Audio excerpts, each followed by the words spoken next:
Et les entreprises qui se rebellent, les commerces, les artisans, les professions libérales face à cette crise sanitaire. Benoît Ganem est avec nous. Bonjour.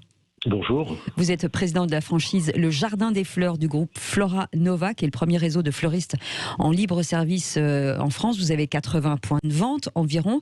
Le principe de Jardin des Fleurs, donc je le disais, c'est le libre service. C'est des fleuristes en libre service, hein. C'est un concept qui est né il y a 30 ans. Oui. En fait, on a 2 enseignes, le Jardin des Fleurs et Oya, une centaine de points de vente. Et voilà, c'est des magasins qui se retrouvent aujourd'hui, des magasins de proximité. Mm-hmm. Voilà, et puis tout le monde est sur le pied de guerre parce que dimanche c'est la Saint-Valentin. Absolument, j'allais vous en parler. Préparer l'offre. C'est ça, l'offre de la semaine qui arrive.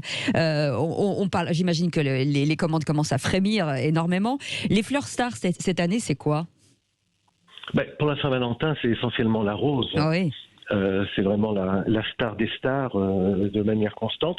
Mais d'autres fleurs, j'allais dire, sont aussi appréciées, mais c'est à nous de travailler l'offre parce qu'on est sur un produit d'émotion. Et puis c'est important, quoi. Bien sûr. Il y a un vrai besoin de nature, il y a un vrai besoin, le Covid l'a montré, de choyer son intérieur. Et puis la fleur fait partie des produits qui ont globalement très bien résisté à cette période, avec un vrai ascenseur émotionnel pour les équipes, pour nos franchisés. Beaucoup de travail, mais quand même on s'en sort plutôt correctement. Oui, vous l'avez dit, les Français ont manqué de nature pendant ces 2 confinements et se sont forcément tournés beaucoup plus vers les plantes, les fleurs, pour égayer un peu leur intérieur. Oui, les plantes, les fleurs, le bricolage, c'est des marchés qui ont bien résisté parce que lorsqu'on est confiné, on reprend goût à son intérieur et puis la fleur, c'est un petit bout de nature qui rentre dans la maison. Voilà, et puis c'est un produit qui tient. Oui, bien sûr. On est quand même sur un panier moyen qui est raisonnable, autour de 20-22 euros, et on est quand même sur des produits qui tiennent en gros 7 jours.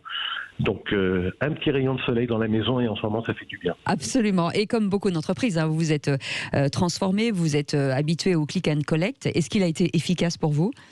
Novembre, les magasins étaient fermés. Oui. Nous avions uniquement droit à la livraison au click and collect, au click and delivery, c'est-à-dire je livre ou les clients viennent chercher devant le magasin avec un rendez-vous. Et les magasins ont réalisé 48% de leur chiffre d'affaires de l'an dernier. Ce qui est impressionnant parce qu'en temps normal, la partie digitale, qui est une extension du magasin physique, elle pèse moins de 5%. Oui, c'est ça. Est-ce que ça veut dire que vous allez pouvoir encore ouvrir des franchises ? Est-ce que vous avez des demandes aujourd'hui ? Alors, il y a toujours des demandes, un peu moins. Mais vous savez, quand on est entrepreneur, je pense qu'il manque une case quelque part. C'est-à-dire, il y a une espèce de volonté entrepreneuriale qui est basée sur une énergie. On a des demandes. Il y a aussi des opportunités. De temps en temps, c'est dans les moments compliqués que les gens peuvent marquer leur différence. Voilà. Et puis notre boulot de franchiseur, c'est essentiellement de sécuriser à plein de niveaux ces entrepreneurs qui se lancent dans une aventure qui est une aventure audacieuse et courageuse. Et vous travaillez l'accompagnement, bien entendu, au quotidien. Bien entendu. Mon cœur de métier, c'est d'accompagner des graines d'entrepreneurs à réussir et à s'appuyer sur un concept et 30 années d'expérience pour éviter de faire toutes les erreurs de quelqu'un qui serait isolé. Et puis un réseau, c'est des moyens mutualisés, c'est de l'intelligence collective. Voilà. Et puis on est dans des périodes où il faut essentiellement avoir une énorme souplesse et agilité, s'adapter en permanence. Et je pense que notre rôle prend pleinement son sens dans ces moments-là.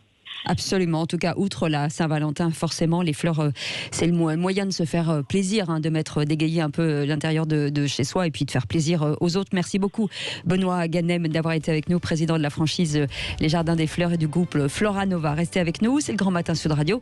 On va vous parler forcément fraîcheur, neige et verglas dans quelques instants.